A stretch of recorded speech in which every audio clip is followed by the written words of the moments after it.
means is at closing, I would pay the points up front.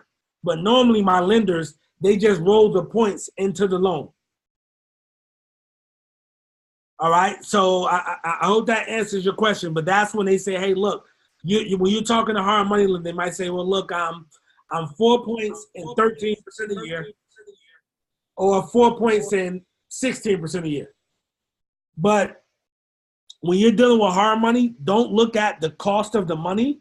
Look at the opportunity.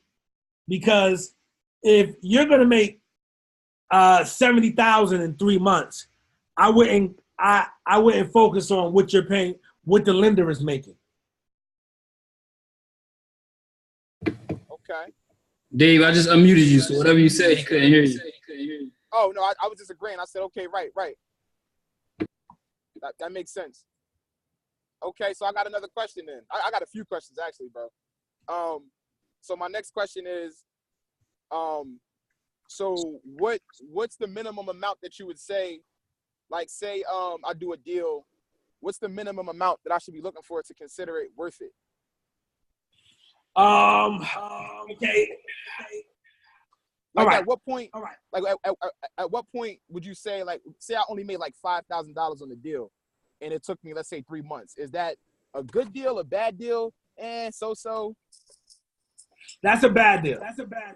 Okay. I wouldn't recommend risking money. Like, when I say risking your money, like, I wouldn't recommend getting money risking $100,000 to make $5,000. So most investors work off 20%. Okay. So 20% on 100 is 20 grand. They want to make 20 grand. Right. On 100. So on every 100, you should be looking to make 20%. So every 100, you should be making 20%. Gotcha. Yeah. Okay. If you're making $5 grand and you're getting money, hard money or private money, that's not a good deal. Now, for those who don't have money and don't have access to lenders, you can do something called wholesaling.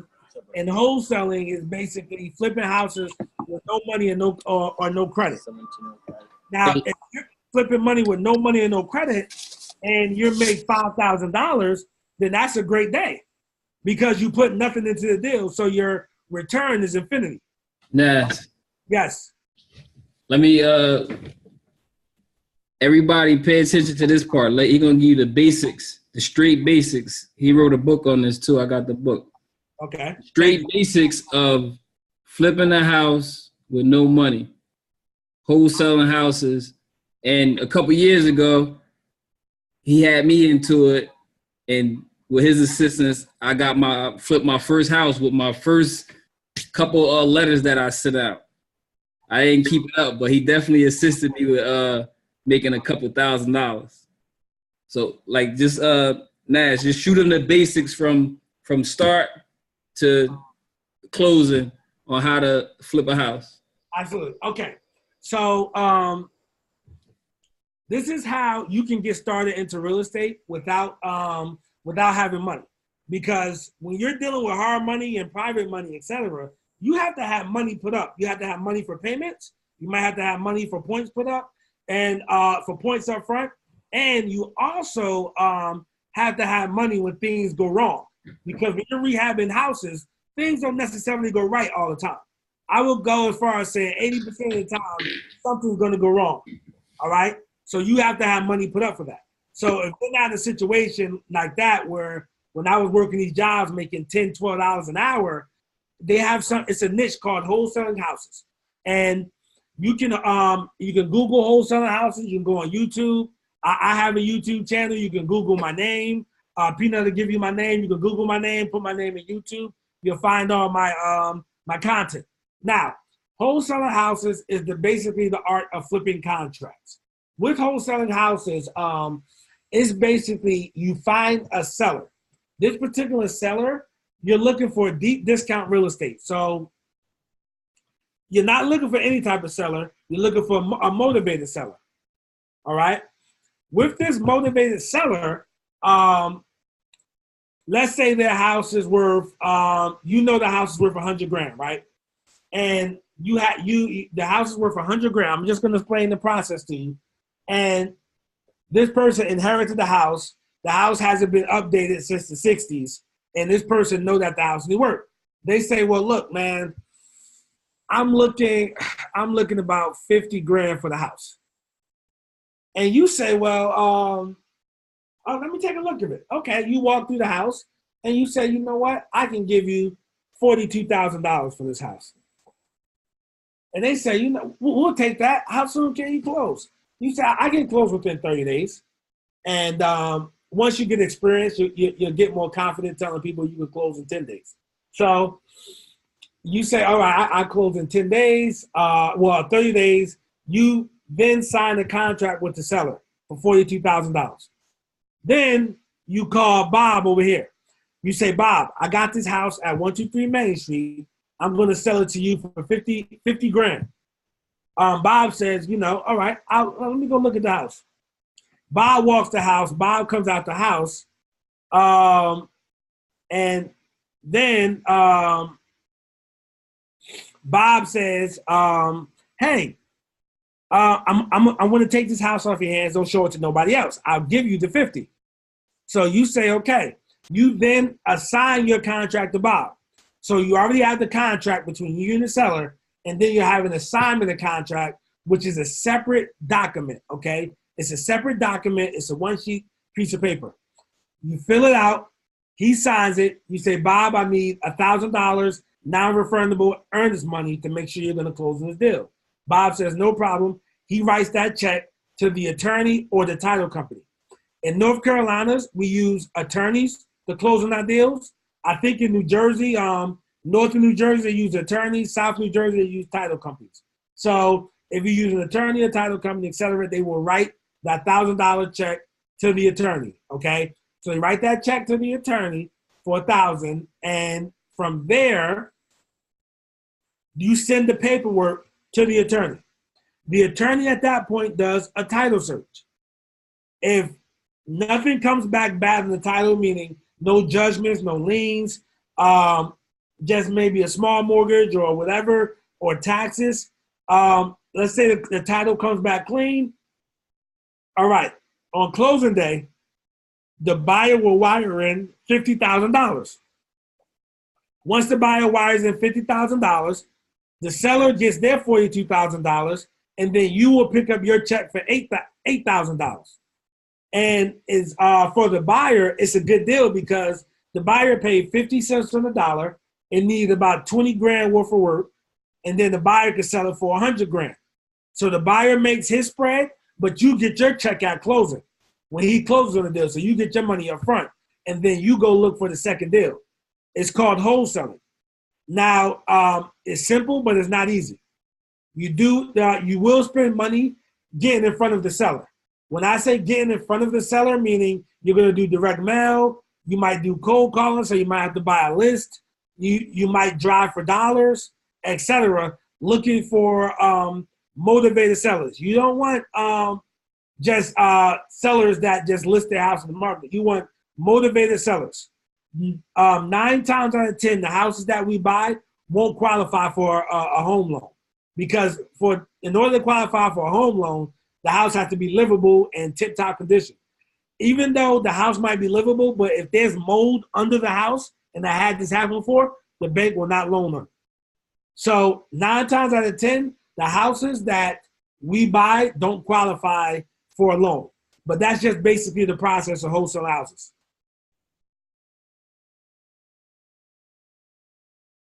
That was nice. Nas, do you need do you think people should get their real estate license when they get into this business? No. All right. I don't think that you need. I don't think that you need a real estate license. A real estate license just comes with disclosure. Okay. A lot of disclosure. You have to disclose that to everybody. It's not a bad thing, but it's not nothing that's going to help you become successful at real estate investing. I do not have a license. I operate a business that does 1.3. I did 1.3 last year. Did 1.3 the year before that. Okay. So I operate a 7-figure business, and I do not have a real estate license. So I do not think that you need a license. Question. Yeah. So I'm very familiar with the wholesaling, having your buyers list and all of that. But for me personally, I felt like it was just like too much work, like too much footwork to try to actually get a deal, like you were saying. So that's why I tried to just get the LLC, and just go straight with the private lenders.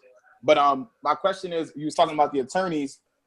How much would you say? Like, what's the ideal amount for the attorney fee? What would you say?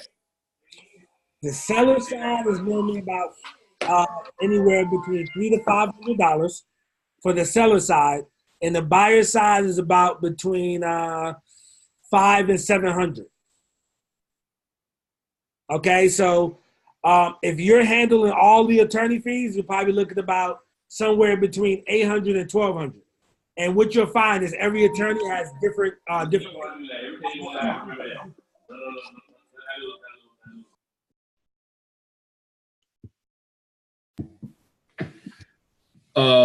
Nas, can you walk us through the different types of ways? When I got my first deal, the way I did it was I actually did it in Willingboro, New Jersey. I got a hold of the tax list that was public record, and I went up down the whole list. Everybody in Willingboro, New Jersey who owned a house, I went up and down the whole list, and I looked at people who owe like over a certain amount of taxes or miss like 4, 5, 6 payments. And I wrote a yellow letter to everybody that was at that fit that criteria. And I got lucky. Well, I'm gonna say I was lucky. One of the first 20, 30 letters that I sent out, a guy called me and he was like, he had his house since '84. He made his money over a few times already. Him and his wife want to move to Florida. It's some things that need to be done with the house. The house was he was trying to sell it for $40,000. The after repair value for the house was $120. And I didn't have a buyer. I didn't have a buyer's list. I didn't have no investors to help me with it. It was just, I was just like, all right, let me take another class. And Dad's like, yo, don't take no classes. I'm like, yo, let me read another book. He was like, no, don't read no more books. Just do it. Just do it. And he shot me some contracts. I got the contracts. I wrote them up. I put them in my official stuff in there with the contracts. And I still was scared. And Nut, how did you fund the deal? You said the house was for $40,000. Yeah. You already have $40,000 put away? No, I got the contract. I signed it to my. What I did was, or what you do is, you talking about you wholesale. You did a contract assignment. Yeah. Okay. Cool. Yeah. So you did it without a buyer's list. How did you do it without a buyer's list? What I did was I did a joint venture with another wholesaler that's from South Jersey. And he has a buyer's list. So he found the buyer and we went half on it. And how much did you make off that deal? I made $3,500. We made $7,000. I made $3,500. We ended up selling the house for $47,000. I think I ended up introducing you to that. That guy. Yep, absolutely. That's a good dude right there. That was like probably my first month and a half in the game. So my question is, and this is one of the questions I asked on the post. Okay. So what's the exit strategy for if that doesn't work? Like what are some things, you have a house under contract and say you don't have a buyer now, like, so what's some exit strategies for you? What is in your contract? I'm gonna let the professor. Well, going on what Dave said, how much time do you give yourself? How much time do you give yourself on that contract? So in the contract, you put in a contract that you can hear me? Yeah, we can hear you. Yeah. So in a contract, you put in a contract like I'm gonna sell it it's gonna be sold between 30 and 45 days. So in those 30, 45 days, you got the keys to the house, you got investors coming through there to come check it out. If they want to buy it, no, they don't. You send some more come through, you come check it out. somebody want to buy it, if you don't do it in the 30, 45 days, you got in the contract that it goes back to them. If that's what you want to have in your contract. Got you. That makes perfect sense, bro. That makes perfect sense. Yeah. Okay. So basically, it's your house for 30, 45 days. You just looking for somebody to sell it to. That's it. I don't know why he stopped after that one deal, but yeah, if you guys make money doing real estate, yo, listen, you know what happened? If you make $7,000 on your first deal, even if it's $3,500, keep going. Don't stop. Yeah. Right. Don't stop. It only gets better. For sure.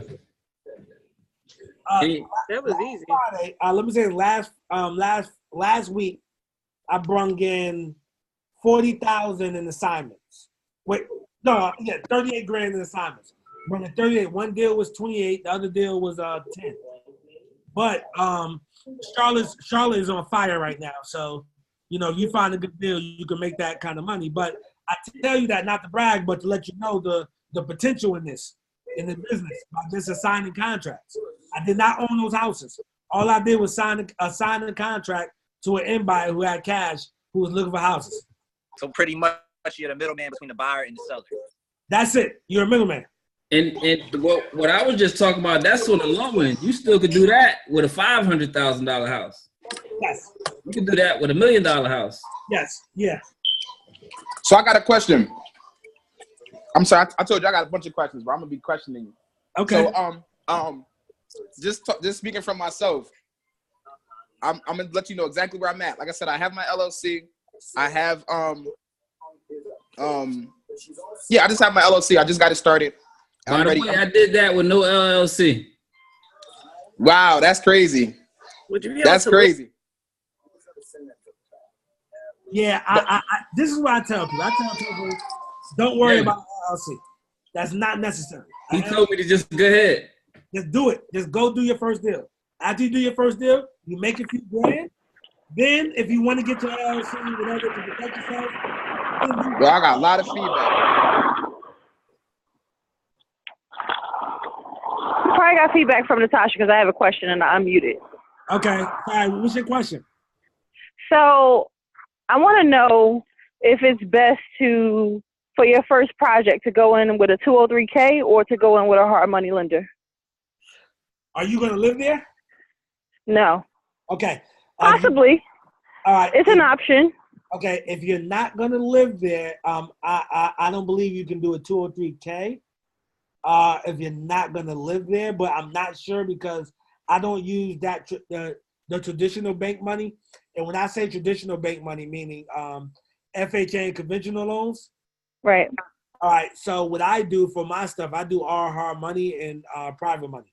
So I do all hard money and private money. And for my rentals, what I do is I take those down with hard money or private money. And then after a year, I refinance with the local bank. But so when you are meeting with a hard money or even a private money, how much do you recommend to come to the table with? Where do you your live? Own money? Jersey. You're in Jersey. You're in northern New Jersey or South Jersey? Say it for both, North and South. Yeah, both. All right. So for northern New Jersey. So I'm coming. So listen, this is what it is. I'm coming to the table with 20K. What can I do? I was going to tell you for northern New Jersey, I would recommend 20. For South Jersey, you could probably get away with having 10 grand put up. And the reason why the difference is because Southern meaning like Camden, Trenton, Willingboro. There we go. More specific. Yes. Which one? I'm asking. That was the question. All of those. All South Jersey. Because North Jersey is a lot more expensive than South Jersey. Right. And she's asking how much money should I have up when I'm meeting a lender? 20 grand for northern New Jersey is perfect. And for those who saying, hey, if somebody's lending me the money, why on earth do I need money? Well, the way a hard money lender works, let's say a house, a deal right now I bought for 60,000. It's worth 200 grand. I got it for 60,000. I got to put 60,000 into it to sell for 200. Well, what happens is once we close on it, the $60,000 in repairs, the lender holds that. So my lenders like to do as less work as possible. So they say, look, once you spend 20 grand, call me and then I'll give you your draw for your first 20 grand. So a draw is you put out the 20 to pay for the work that was done, then they'll walk it to make sure that the work you said was done and the money was spent on the project.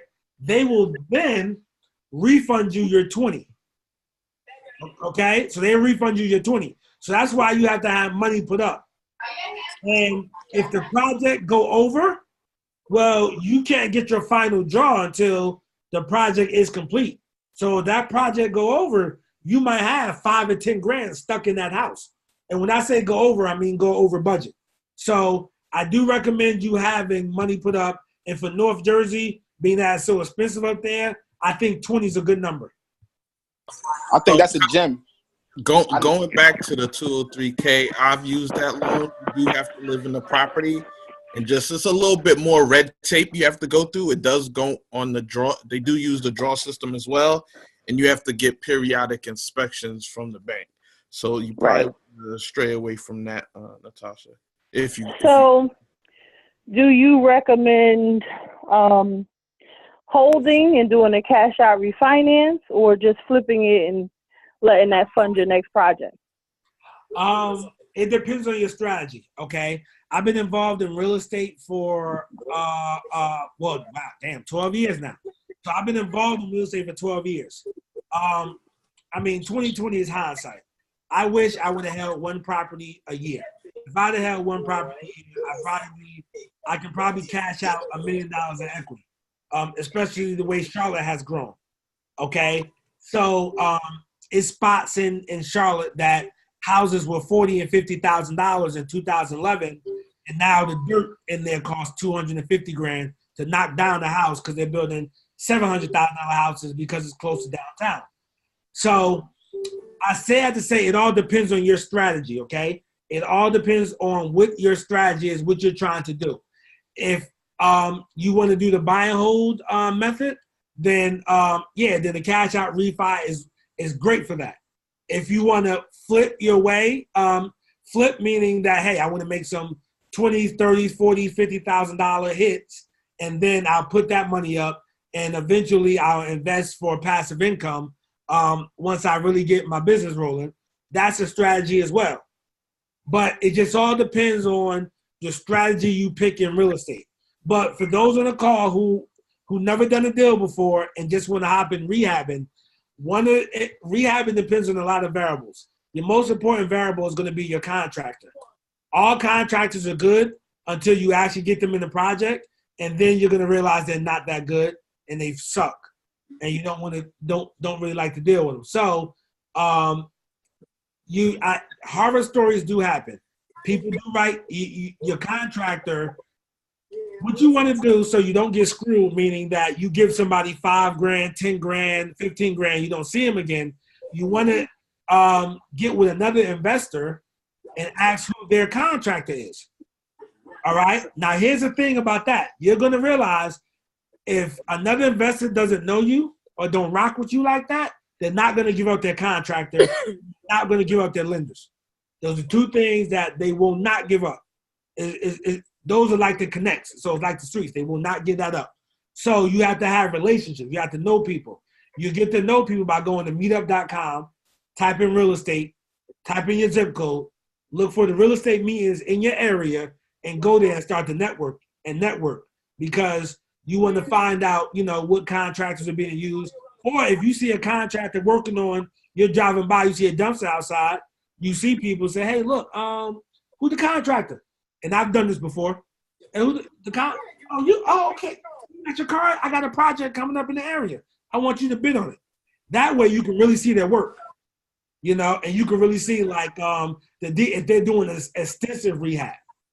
Because an extensive rehab, I would say, is like when you're gutting it out, and the plumbing, electrical, everything has to be done.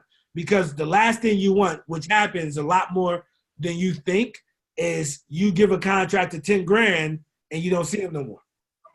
And I think that was another question that I had too. When I put in the group, I was saying, how many hands do you want on a house? Like when you get a deal, like do you want multiple contractors in there, or is it better to have just one contractor who could just do everything in the house?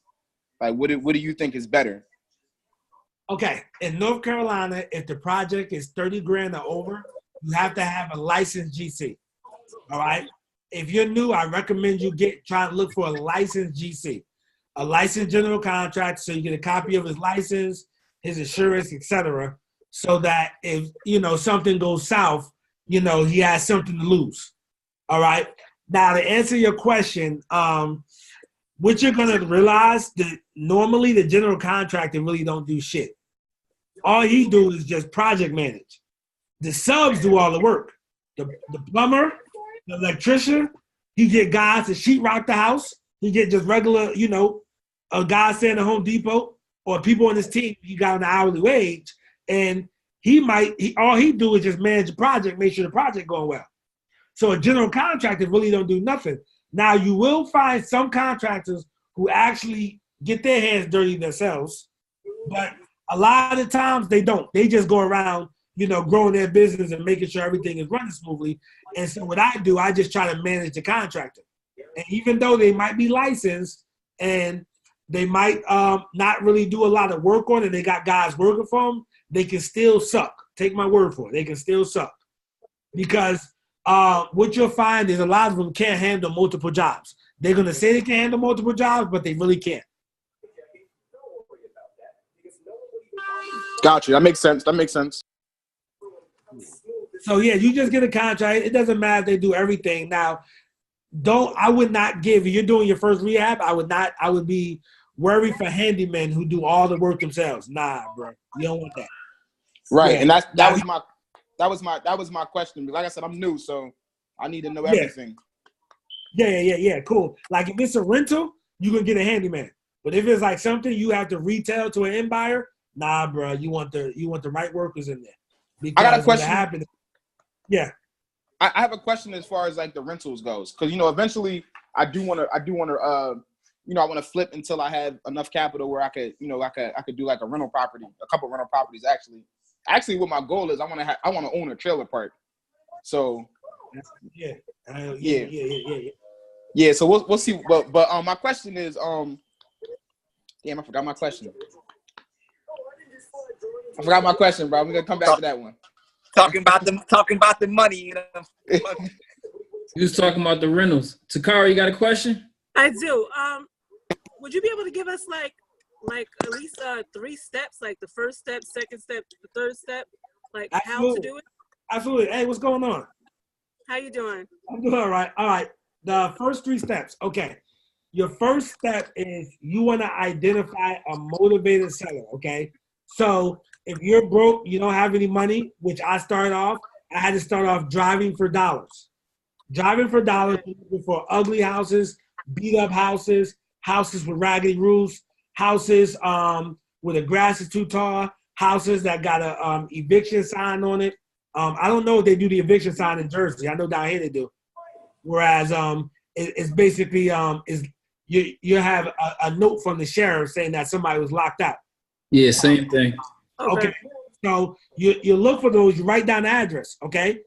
You write down the address because they have a reason to be motivated to sell. Right. Even me being a real estate investor, I can recall one time I had to I don't think we had to go through with the eviction, but we had to put this girl out. All right, she had it doesn't matter what she had, bro. She left me with a roach infested house, bro. It was roach infested, bro. I mean, I bombed it. That did not work. The professional had to come like 3 times. I still had roaches in there. I had to get everything out. I got everything out. And when I got everything out, I was done with that property. So I sold it to an investor at a discount just so I can get rid of it. Like, yo, here, you can have it. Like, yo. So what you'll find out, and that's called tired landlords. And that's why if you have money to do direct mail and you can buy a mailing list, you can go to flipthisrealestatelyst.com. You'll buy a list of absentee owners. And once you buy a list of absentee owners, well, what happens is you're mailing landlords and people who have houses but they don't live there, and those people have a higher probability of being motivated. So, but back to step one. Step one is if you're broke, driving for dollars, writing down the addresses. Then you go on your tax record of the city site and find out the owner's mailing address. And then you mail them a letter basically saying, I want to buy your house. And if you don't know what to mail them, what to write, just Google yellow letter. There we go. Yellow letter, and look at Google Images, and then you'll see exactly what to write. Okay. I got copies of all of that if anybody needed to. I need a copy of that. I need a copy of that, Nut. Yeah, I got a copy. Yeah. I remember. Matter of fact, I put Nasar's website in the chat. He got all of that there. He got all the contracts and everything there. He got all the YouTube.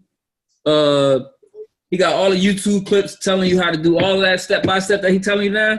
If you go to his website, all of that's there. Yeah, I need to get mentioned in that. But I remember my question. My question was going back to the rental properties. After you build your capital up and everything, how much money do you say you need to actually become a landlord? When it's like, or like when you're renting a property out, should you have the money, put away, or do you have like a property manager? Like what's your advice on that? If you're a landlord, I recommend $5,000 per property. Okay, that's it? Yes, $5,000. If you got a 2-family, I recommend $10,000. Okay. Because when you're a landlord, it's not if something goes wrong, it's when something goes wrong. Right. What will happen is I don't care if it's a brand new house. It will happen. Something will go wrong. You will get a call. Gotcha. People do move out and they leave you with a nasty mess that you have to clean out and you have to fix. So instead of you stressing yourself and about to lose a house, I recommend people have at least $5,000 put up when they become a landlord. Okay, 5 G's. That's not bad. Okay. Now, so you was going with Takara. I think you gave us step one: find motivated seller. Okay, step one was find the motivated sellers by driving for dollars. Step 2 was going in the tax record. So then you go in the tax record. Now you're going to write down the homeowner's mailing address. That's public record. Yeah, it's public record. Go right to the county website and you get all of that information. Yes. So then from there, step 3 would be you write out a letter. You can get pre-stamped postcards from the post office. Pre-stamped postcards. I used to get them back in 2011 from the post office, but now of course a lot of them don't carry them, or they do have a few on deck. So I just go to the website USPS.com to get them. Okay. And, from the post office website, and you get pre-stamped postcards. And I remember last I checked at $46, but for 100, it was $46 for 100. But the price of stamps went up, so I don't know how much they are now. But if you don't want to do that, you can just do letters, stamps, and an envelope. And you write out the same message, fold it up, send it to it. It's all handwritten. So those are 3 steps to actually take action and get started. All right, let's say somebody calls you, okay? If somebody calls you, ideally, what you want to do, you want to have a Google Voice number. A Google Voice number is free if you have a Gmail account, okay? Ideally, you want to get the area code that you work that county or that city of, okay? If they ran out of area codes, just get the next one over. It's fine, all right? You just want to look local to that county. Okay. Nut got my number, and I still got my 973 number I had since I was 19. But for business, I got a Google Voice number that I operate my business off of, all right? So I give that to sellers and stuff, all right? Buyers, it don't matter. They can get your real number. It doesn't matter. So with that, you get your Google Voice number, which is free. You put your Google Voice number on the postcard or the letter, okay? From there, you put it on there. Now, back in the day when I used to be working my job, I couldn't get to the phone, so I would have to leave a message. and I will call them back when I'm in front of my computer, so I can go on Zillow.com. And on Zillow.com, you just want to look at souls. You want to look at the souls. Don't want to pay attention to his estimate too much. Just the souls to see what stuff is selling for. So you know if stuff is selling for 180 grand, and this seller is like, well, I want 160. That's not a deal, all right? Because it's not enough meat on the bone for everybody to make money. But if you know that the seller is saying certain keywords, like, oh man, I'm just tired of this house. I want to get rid of it. The house has been a headache. We inherited the house. We tried to rent it out, but I just don't want to deal with people no more. They tore my parents' house up. I just want to get rid of it. Right there and there, you don't even got to talk about price. You just go out there and set up an appointment. And in the back of your mind, that house is worth 180. You say, well, look, man, I think I could probably give you 70 for it. They might say, well, I can't do 70, man. I can do 90. You do a little back and forth. And let's say you guys agree on 85 grand. And then you turn around to Quora and sell it to somebody for 100,000 because they only need 30 grand worth of work. Right. But those are the basic steps of it. Another question. Yes. What's the what would you say when it comes to fixing and flipping? What type of property would you say is the ideal property? Like, would you prefer like a duplex, or like is that like the hot market, a duplex, because everybody wants to use that for rental properties, or like single family homes, condos, townhomes? Like, what do you look for in your fix and flips? Okay, what I look for in my fix and flips, being that's an area specific question, right? Because what I look for is something below the first time home buyer price point. I want something in the first time home buyer price point, which here is 250 and below. So I want a house that's worth the ARV. The ARV is after repair value of 250 and below, 3 bedrooms, 2 baths. That's the ideal house that I know is going to sell. I'm not going to have any issues or anything like that. Currently, I have 2 $500,000 projects that I built from ground up. Now, one of those houses for $550 been on the market for 2 weeks. Houses for $500,000 and up don't sell fast. That's a different market. First-time home buyer price points, they sell no matter what the economy does. Even in the recession, it was first-time home buyers buying houses. So, the first-time home buyer price point is going to be the ideal price point and the ideal fix and flip for me. Now, when I was in North Jersey, I know people noticed that people like to flip 2 and 3 family houses. That's a thing in North Jersey. But in the nicer areas where families live, people do the single families. So it's all area specific, But it just depends on the area and what's called for. If it's an area whereas families move into and people are comfortable with the school zones, like well, you're from South Jersey, so I don't know what's nice down there, but like Union, New Jersey. I got a friend bought a house in Union, New Jersey. Union, New Jersey would be a great place to buy a single family home. But if I'm in Newark and I'm flipping in Newark, I might want to do a 3 family or a 2 family. I might not want to do a single family because the single families don't sell as fast as the 2 and 3 families. All right, now walk us through. Let's say I'm a rookie. This is my first time dabbling in here, and a buyer, a motivated seller calls me back, and I go to the house. How do I determine what the negotiate the price with? Okay, before you go to a house, you want to do your research on the numbers. All right, so you want to research what the house is worth, the after repair value. The after repair value is what the house is worth fixed up. So you go to that house knowing that house is worth 180. I just grabbed that 180 number out the air. We went on Zillow.com. We went on Redfin.com, Redfin, Zillow, Realtor.com. All gave us price points of $180,000 of what houses are selling for in that particular area. All right. We know that this house needs a lipstick job.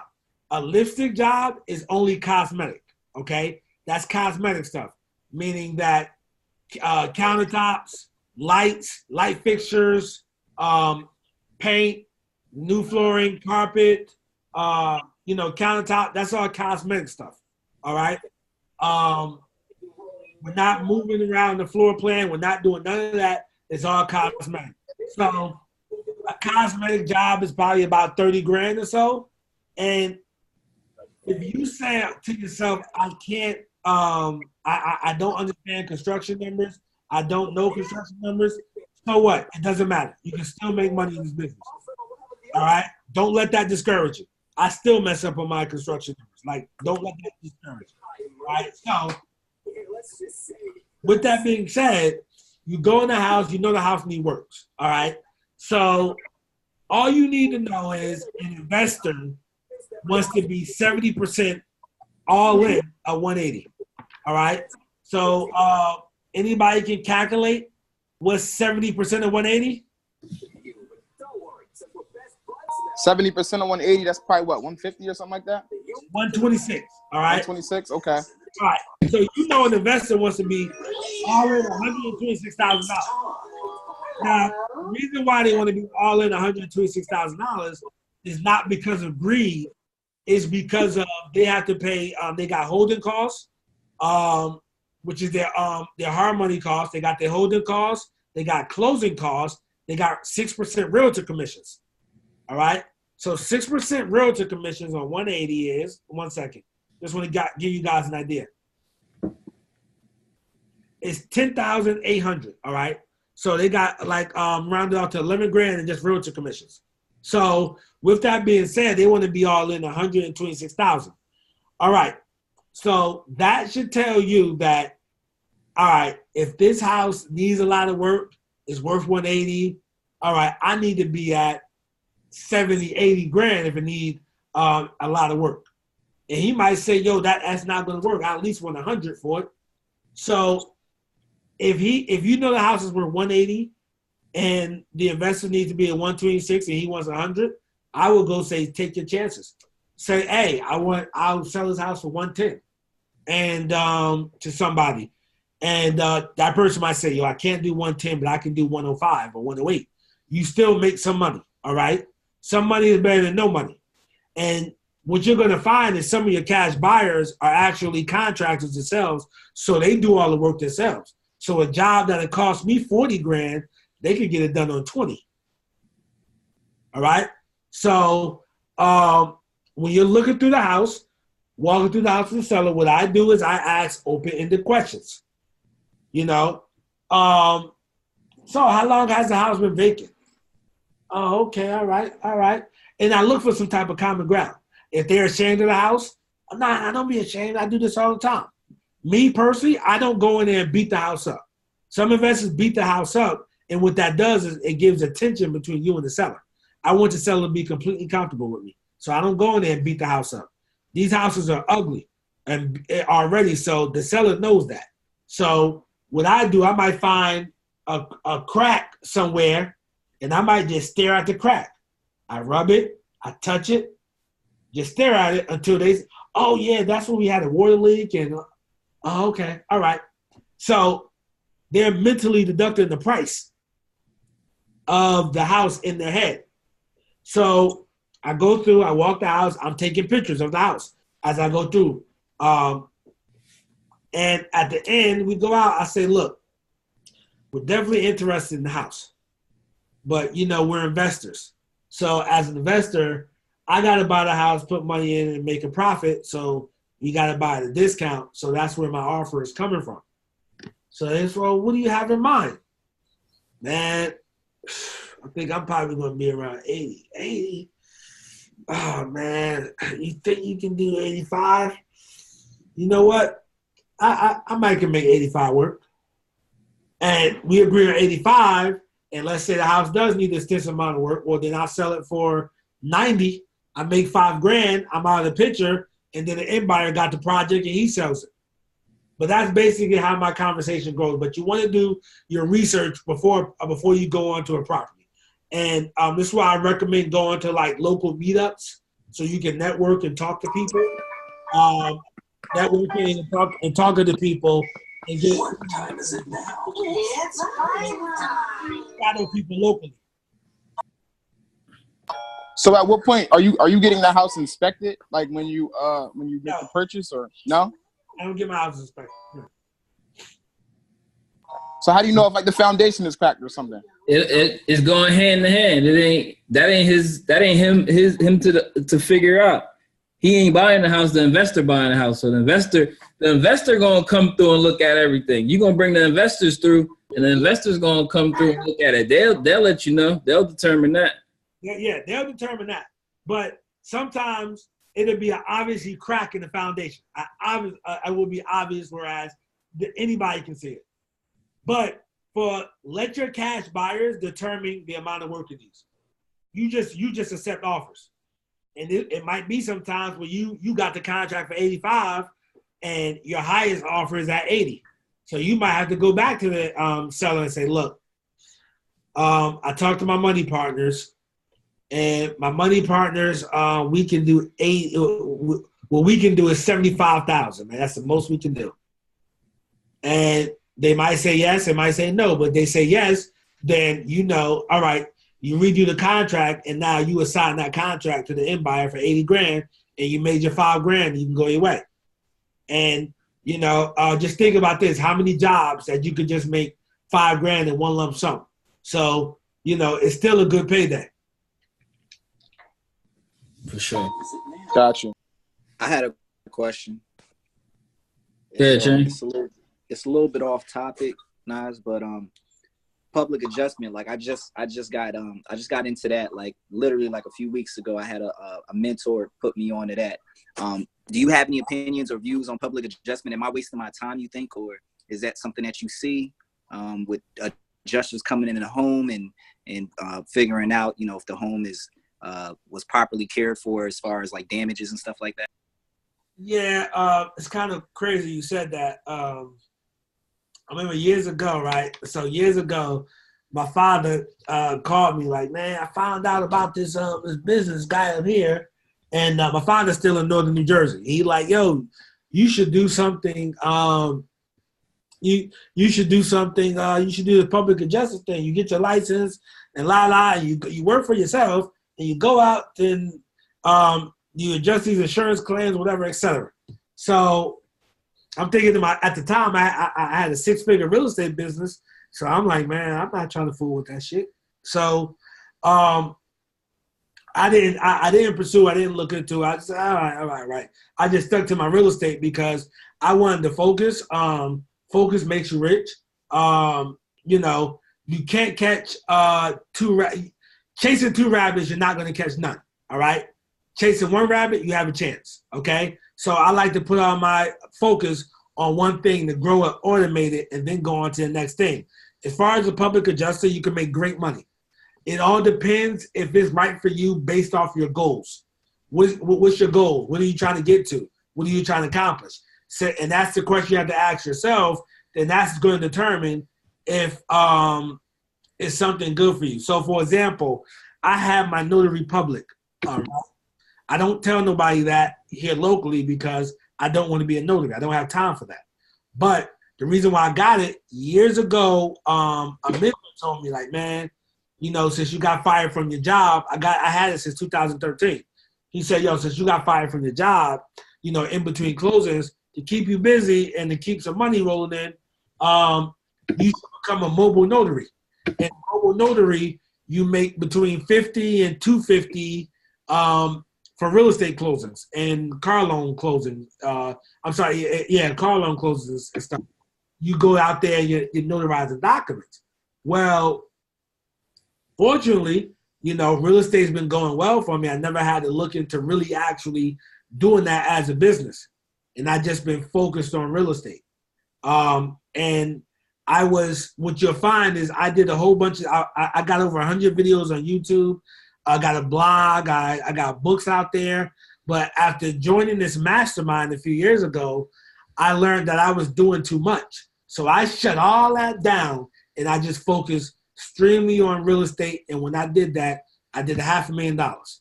And then etc. Eventually, I grew this business to a 7-figure business. So for me, focus was extremely helpful. Just focusing on one thing and just knocking it out the park. You still buying land? Yeah, I still do flip land. I'm actually doing the land deal. Hopefully, to close Wednesday. I picked it up for $4,000. Hold on. Before you get into that, if anybody is, I mean, it's 10 o'clock. If anybody want to get off, you don't have to stay on. But if you want to catch some of these jewels, you can stay on if you want. But the land thing is exactly what it is, the land. Tell them about the land, because this is something new for you, like in the last couple of years, right? Correct. So I did land. And talk about how you've been networking around here, how everybody, your uncle and cousin. Because he's been doing a lot of networking around here. Yeah, I definitely do some networking, man. I try to, man. Your network is your net worth, man. Who you surround yourself with is going to determine the direction your life is going in the future, man. So with that being said, man, land is a really great thing that you can flip. And if anybody's interested in land, contact me, because I'm going to put you in touch with a guy named Jack Bosch.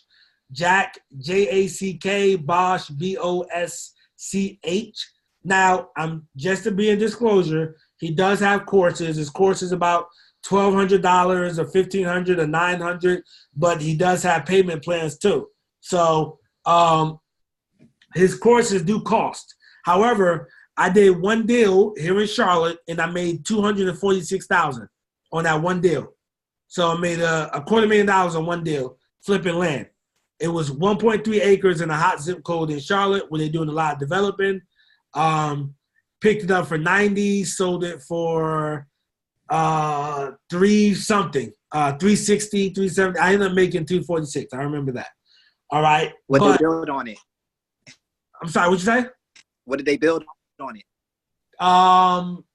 19 townhomes. 19 townhomes at 300. It was $300,000 a piece, 3-bedroom, 2-bath. So talking to other developers, I gave that guy a great deal, which I don't have no problem with. You know what I mean? I gave him a steal, so he's happy, I'm happy, and everybody went on about their way. But what I was saying, Peanut, I'm doing another deal. I picked up some land here in Charlotte for like $5,000, and this is an advanced strategy, not the land so much, but I do deals in my retirement account. I'm an entrepreneur. So what I do is I do deals in my retirement account so that whenever I retire, I have money to put aside. I mean, rentals are good, but I also want money in my 401k. I have a self-directed 401k that I use to buy real estate with. You can lend money out of that 401k. You can, like, when I say lend money, become a hard money lender to somebody successful, who's not going to F up their first flip, not going to come back with excuses and sob stories, but you can lend money to credible people. And let's say you got $50,000 in there and you get 3 points up front and then the payments, and then they pay you back and you just keep rolling that, etc.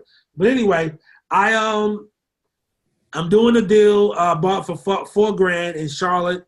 I got the deal at a steal, so it was a no-brainer for me. So I listed it on the MLS. The MLS is what realtors use, the multiple listing system, what realtors use. And we put it up there for $40,000, and I'm selling it, but I'm owner financing it. So that means the person is putting down $20,000, and then they're going to pay me the rest of the payments over the course of 5 years. Now, let's dissect this deal. I'm in for $5,000 or $4,000. So they're giving me 20, all right? So they're cashing me out. I got all my money back plus some. And then they're making payments for the rest of it for 5 years. And I'm in first position. I'm the mortgage. So in the event they don't pay me, I can foreclose and take the property back. But my return on that is infinity because I have no money in the deal no more. Mm-hmm. They gave me my money back. So my return is infinity. And I like to do land deals in my 401k. Like I look for lots around Charlotte for a few grand and might sell them for 10, 15, 20, 30, etc. But I like to do deals like that in my 401k to grow my retirement. I don't understand stocks, so my stuff is not in the stocks. But so I just do everything in real estate while I understand it and I know it can grow. Okay. That land one is a gem. I ain't never hear that one, but that's Yeah. that's a nugget for me. Yeah, nice. Yep. You could definitely Google Jack. You get a chance. Just Google Jack Bosch, and he has. I mean, even if you don't want to buy the course, that's cool. And if you ever buy something from him, tell him, yo, man, I was talking to Nasar, bro. He told me about you or whatever. They give me. But anyway, the land stuff is really good. Yeah. And you can be in New Jersey and flipping land in North Dakota. Natasha, you got a question? Sorry, question? I think Natasha, you got a question?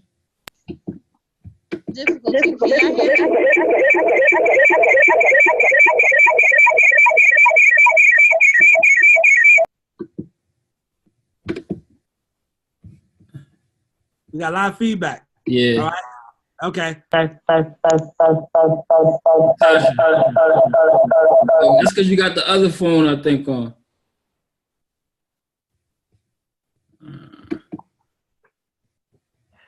Where's she at? Natasha. Can you hear me now? Yeah, go ahead. So I have a two-part question. First part is, when you first started with your real estate, did you start as an individual or did you start as an LLC? I had a LLC. Well, my first deal I did, me and my man, I did it in my name.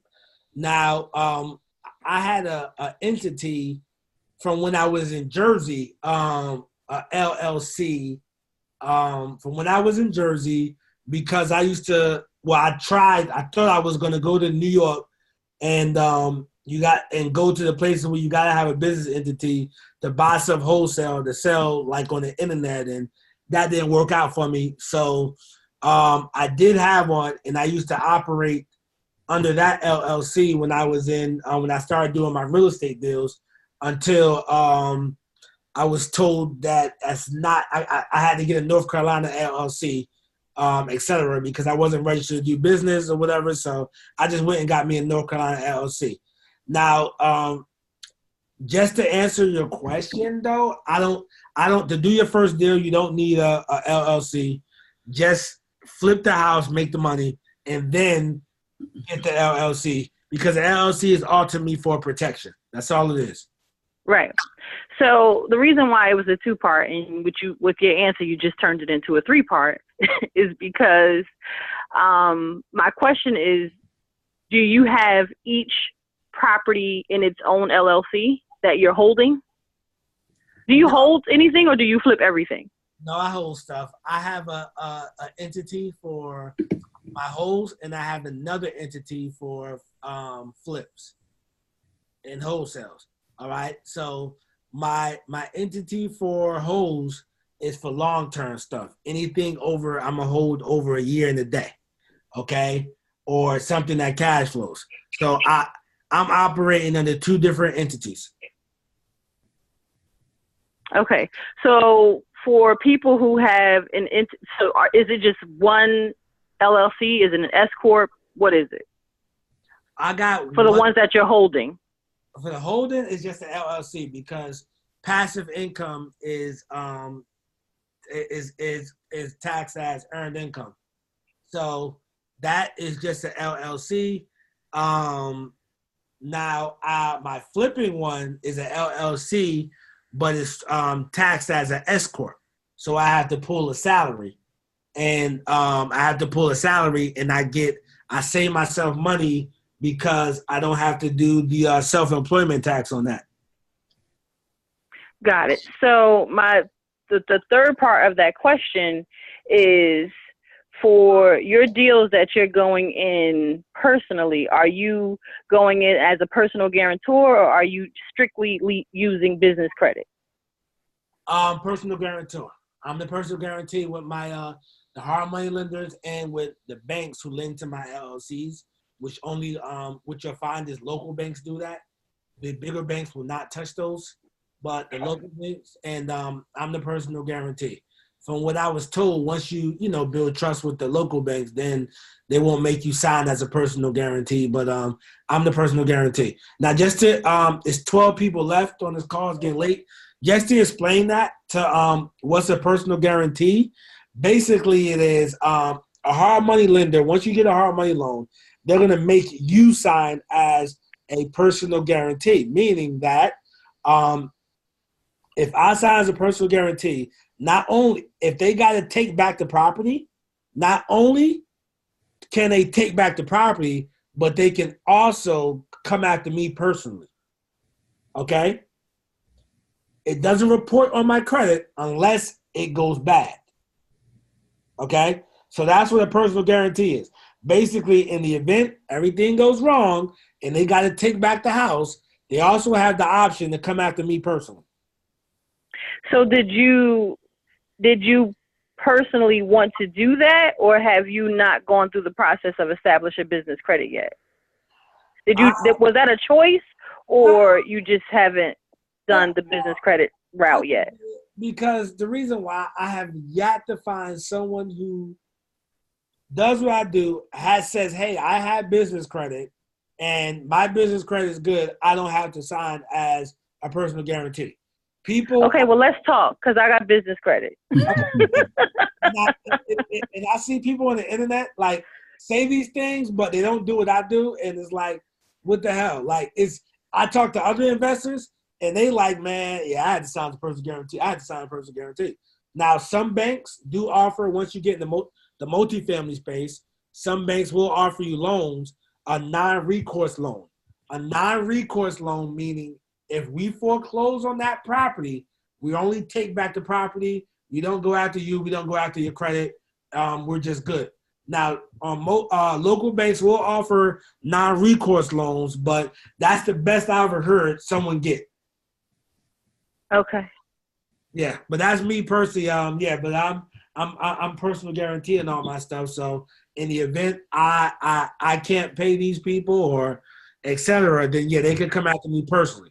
But what I recommend people doing is once you learn about real estate, you actually know what a good deal is.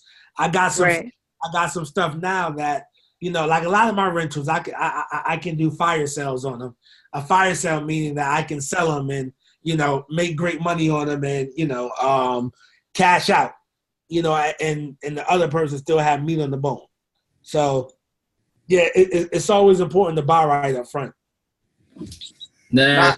Nasir, you got an Instagram page? Yeah, Real Estate Doru. Real Estate Doru. One word. Real Estate. Doru. Okay, cool. I put it in the chat. Yeah, Doru. All right, yo, Nut. I'm about to get off, but at me in the post where you got everything at, and I'm gonna follow you. I'm gonna link you up and all that good stuff, man. I appreciate you. You gave me a lot of nuggets, bro. All right, no doubt, bro. Yeah, I gotta log off though. Yes, thanks for the gems. Thanks for coming through. All right, no Can we follow up with you if we have additional questions? Yes, I'm gonna put my email in the chat. I hope you guys can see the chat. Yeah. Make sure you mention that. Make sure you mention that you was on Peanut call tonight. If you inbox me or DM me, like mention that like I was on the Hustle Motivate and Educate group. Yeah, make sure you mention that because I get so many messages. I don't get to answer all of them, but if I see that one that you was on this call, I'll make sure I'll touch base and answer the questions that I could answer. All right, thank you. All right, bye. Appreciate you, bro. All right. Good night, everybody. Good night, bro. Night. All right. Good night. Thank you. Bye-bye.